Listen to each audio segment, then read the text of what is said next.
So, relationships, meditation, week 8. Traditionally, when I teach this class, this is the bit in the class that everybody hates. People show up to class and they just want to meditate, and they're prepared to learn a little bit and indulge me by listening to me for a bit. And then in week 8, I go, okay, now we're going to do an exercise, and I make everybody talk to somebody, ideally that they don't really know very well, and listen to them. And actually do this exercise and discover how hard it is to really listen. And also what it feels like when somebody's really trying to listen. That there is a noticeable difference. Anyway, we can't do that.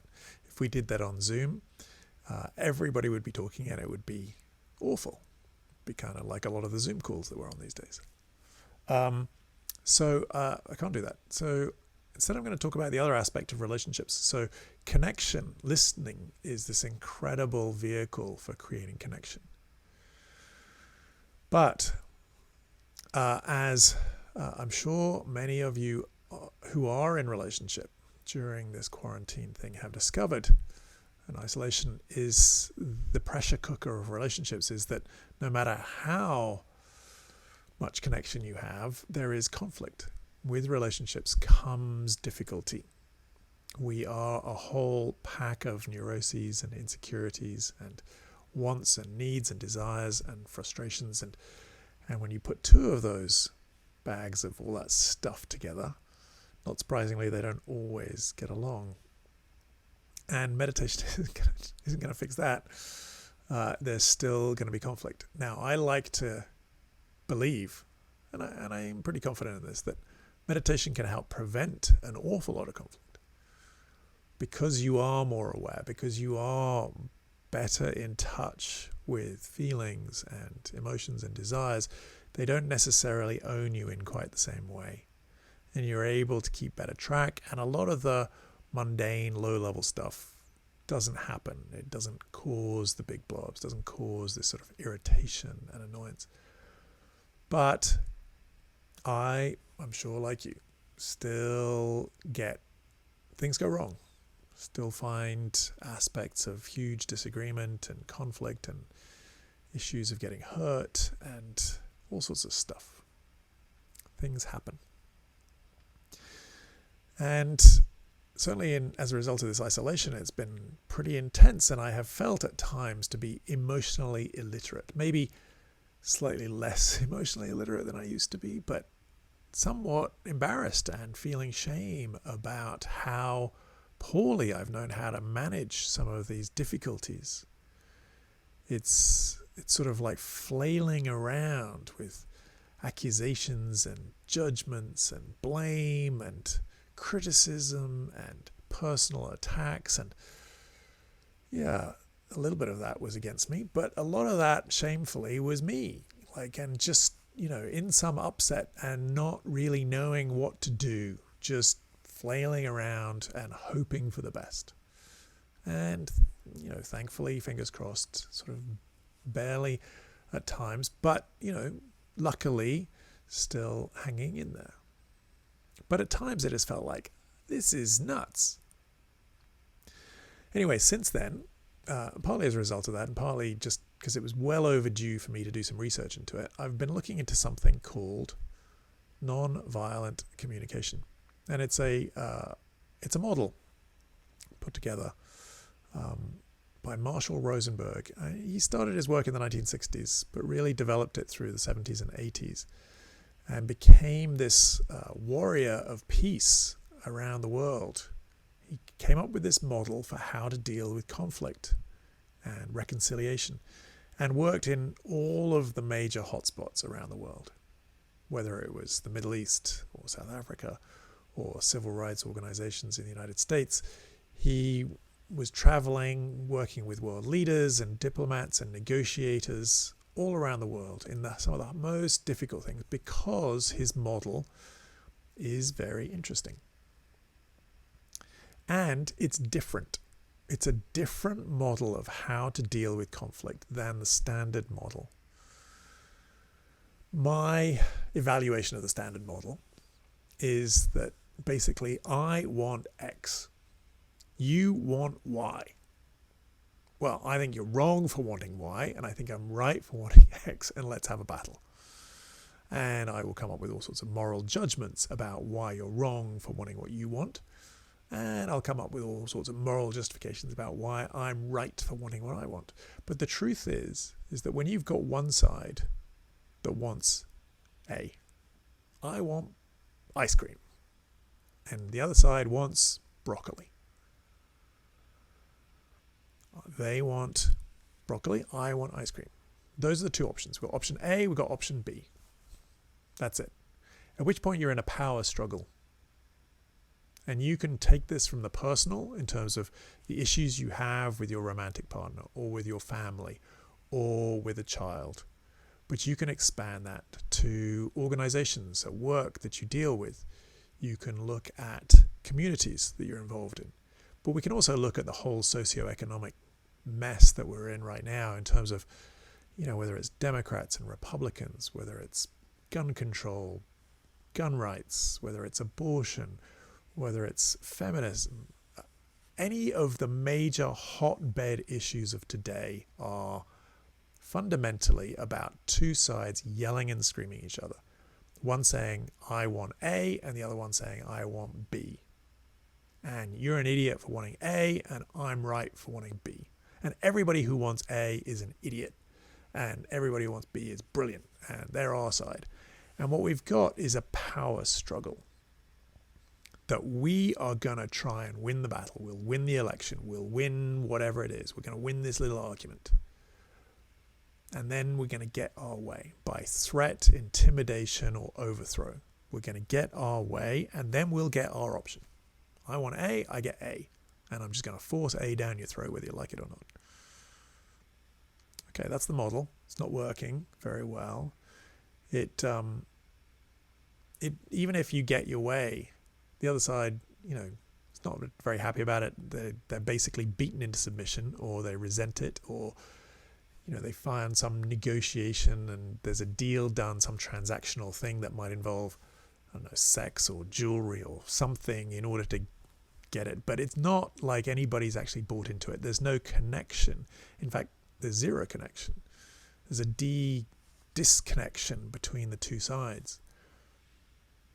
At the extreme, what we end up with is this dehumanization.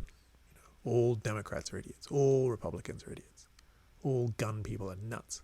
All people who want to take away our guns are like socialists or some nonsense. So we've dehumanized the other side, and there's zero connection. Anyway, what I've learned is that you can take that from the socioeconomic piece or the personal piece or like issues like the Middle East. And that's one option, just the power struggle. And then Marshall Rosenberg basically came up with another model. And what does this have to do with meditation? Well, in one way, I don't want to go into too much detail about the model. I mean, I will share it with you. So it's known as nonviolent communication model, sometimes also known as the compassionate communication model, Marshall Rosenberg. And the model is relatively simple, except it's extremely difficult to do because we've been trained in a completely different way of doing things. The model is that you observe what are the actions that are taking place right now that are causing you to have feelings. And then you observe what those feelings are and you notice what those feelings are. So you just observe what the action is and you notice what the feeling is that arises as a result of that action. So, for example,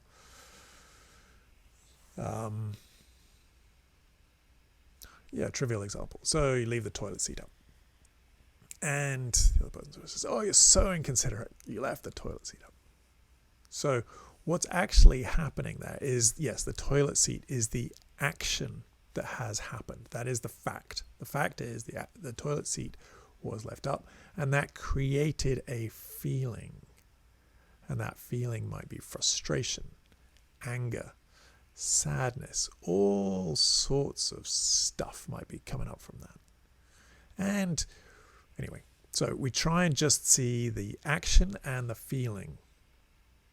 And then, of course, our tendency is to then judge and blame and create all sorts of interpretation about what it all means. Well, in the NVC model, the nonviolent communication model, try not to do that. We don't have interpretation, blame, judgment.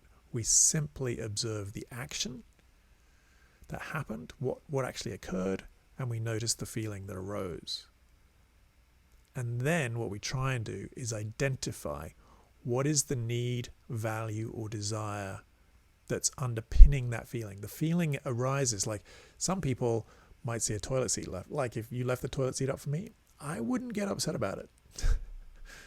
Because I don't have any of the needs, desires, or values associated with the toilet seat being up. Maybe because I'm a guy. In some cultures, they don't have toilet seats. I think it's a whole other issue. So they wouldn't get upset about it either. But you get upset about it, perhaps, because, or whatever it is, you get upset about it because of your underlying needs, desires, and feelings. So in this model, instead of just trying to be right and argue and fight and scream and yell and blame and judge and intimidate and threaten, instead of doing all those things, we simply try and observe the action, observe the feeling that arises, and identify the needs underneath it, and then make a request about what it is that we want in order to fulfill our needs, desires, and values. Now, sometimes that request might not be granted, but here's the thing, is that in this model, we're not immediately jumping to blame, judgment, value judgments, and moralistic judgments about the other person whose actions caused us to have certain feelings. Now, this stuff is not easy. It's not easy to observe actions and then separate it from our feelings or interpretations or judgments. That takes a certain amount of training. It's also extremely difficult, in my experience, to really identify what is the underlying need, desire, or value that has caused that feeling to arise. But often it's to do with desiring things like security or connection, safety.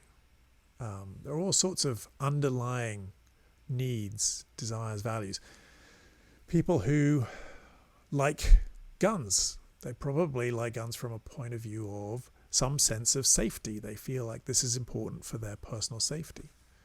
People who don't like guns because they have a feeling that it's not good for public safety.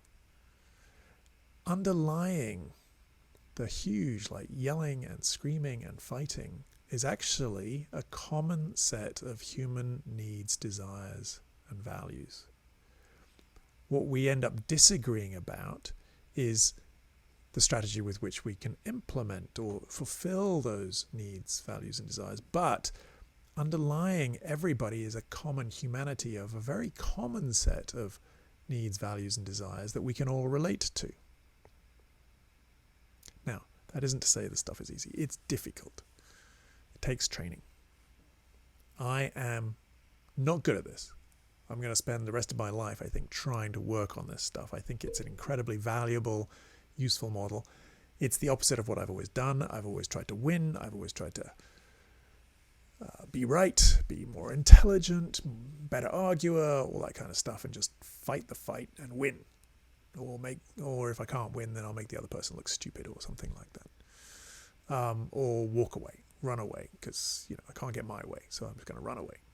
So that's been my approach, and so now I have to it hasn't been very good, and there is an alternative. I don't have to do it that way. I can try something else. One of the things that's very difficult is separating the action from our judgment about the action. Rosenberg has an interesting quote. Sorry. Still trying to work out this stuff. There we go. So his quote is, "I can handle your telling me what I did or didn't do. And I can handle your interpretations. But please, don't mix the two." So you left the toilet seat up. That's an action. Or you didn't put the toilet seat down. Whatever. You did or you didn't do something. That's fine. And then there is an interpretation. I feel you don't respect me. Or I feel sad or frustrated when that happens. Because I feel not cared for, and I want to feel cared for. My need is to feel cared for, to be noticed, to be remembered, to be important to you. Now, some of you are probably much more skillful at the NVC model than I am, and will know all sorts of ways which I've just got that wrong. But that's roughly right. So when you confuse the action with your interpretation, and you go, you left the toilet seat up, you don't like me, you are confusing the two. Like, there is an action, there is a feeling, and there is an underlying need that's not being met. But you're now thrusting a judgment upon somebody. Now, you can do that. Who knows? You might even be right. But it's not a path that's valuable. Being right in this is not the path to go down. Because being right means somebody else is wrong, and there's no value ever down that road. You'll never get anywhere. You'll never get connection. You'll never get to resolve conflict in anything like a civilized, helpful, compassionate way. So you can do that, but it's not a path that leads to anything good and can lead to very bad things. Or you can try this other approach, which is just to simply see the action, see the feeling that arises for it, and identify the need underneath it. Now, this is difficult stuff. This is very difficult stuff. So difficult, in fact, Krishnamurti, the Indian philosopher, said the ability to observe without evaluating is the highest form of human intelligence. So being able to observe the action, observe the feeling without rushing to judgment, without evaluating it, being able to separate those two things is the highest form of human intelligence. So, what does this have to do with meditation? Okay, I'm getting there. So here are the building blocks of non-violent communication of this model, which is focus. You have to be focused on the right thing. You've got to be focused not on being right, but you're focused on trying to work towards connection. So it's not about who's right and wrong. It's about identifying what is the underlying needs here that are causing these feelings. So focus on the right thing. Then non-judgment is this huge piece.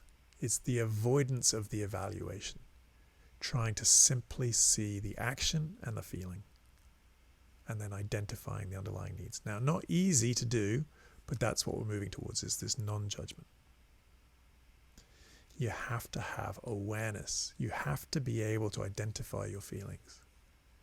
And feelings are not things like, in this case, feelings are not like, I feel you don't care, or I feel betrayed, or I feel unloved, because that's not actually a feeling.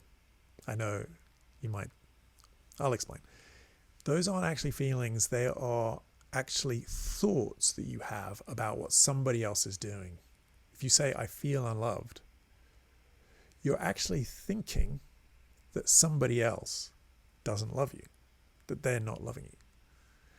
What you might actually feel as a feeling, which is much more vulnerable and difficult and harder to face perhaps, but the truth is that you feel sad or you feel scared and you're afraid.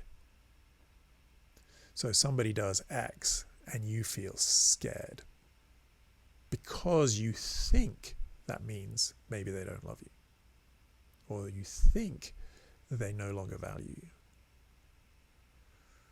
So there's a difference between that feeling, I feel you don't care. Actually, you think the other person doesn't care as a result of this feeling you have of fear, sadness, anger, frustration, something like that. So it requires tremendous awareness of feelings, which is difficult. Most of us aren't that aware of our feelings. We're aware of something uncomfortable, and then we immediately put interpretation onto it and blame somebody for it. Blame ourselves for it or blame somebody else for it, instead of being able to see the feeling as it is. So awareness is such a key piece of this. And then if you want to get really advanced with this NVC stuff, the real key The real key is curiosity. Because when somebody's attacking you, or somebody's upset, or somebody's in conflict, the key is to get really curious. Instead of thrusting onto them what you think is going on, or you think they're wrong for feeling the way they are, or wrong for wanting what they want, you get curious to try and really identify the feeling they're having, and really curious to try to identify, with their help, to really try to identify what is the underlying need, desire, or value. And that takes curiosity. You're not judging them. You're not trying to make them wrong. You're not trying to make yourself right. You're just curious as to what's really going on here. Well, here we go. So these are the building blocks of meditation. Focus, non-judgment, curiosity, and non-striving.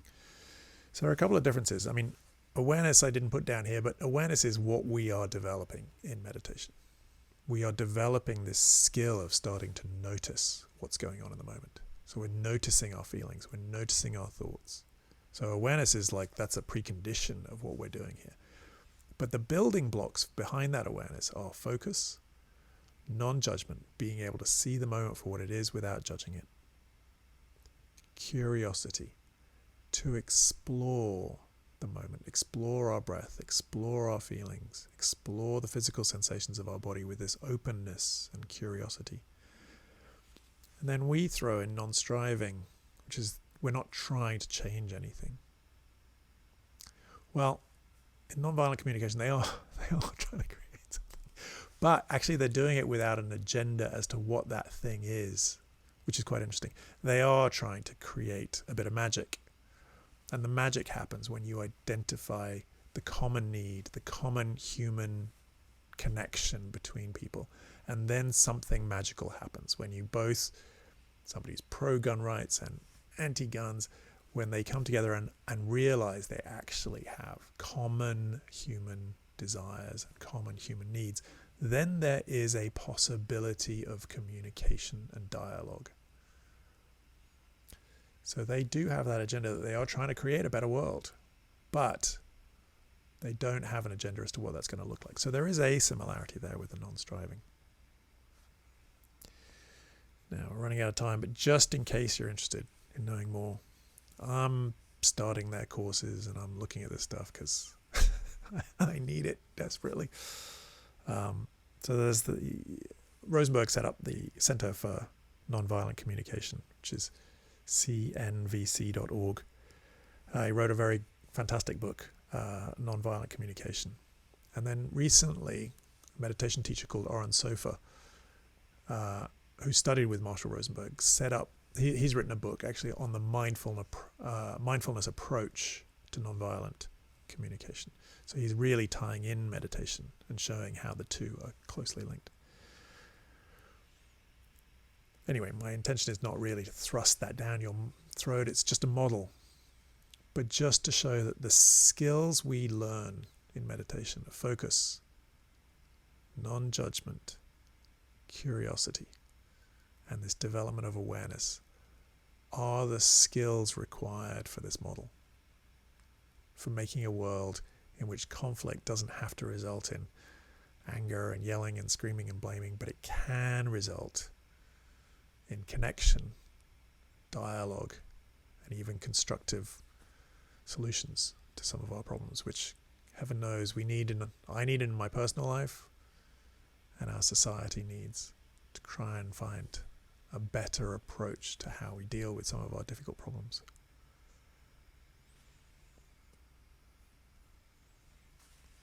Okay, back to camera. Okay, heavy subjects. Maybe you'd have all preferred to have talked to each other and actually had to listen to each other. My point is simply that meditation can help you create that connection. And although I don't think meditation helps specifically in the conflict thing, it might help prevent conflict, but I haven't found it to be terribly helpful in conflict for me. But now that I have a model, I realize that actually all the skills we learn in meditation can be applied to the model. vaguely helpful. Much more importantly, let's do our final meditation.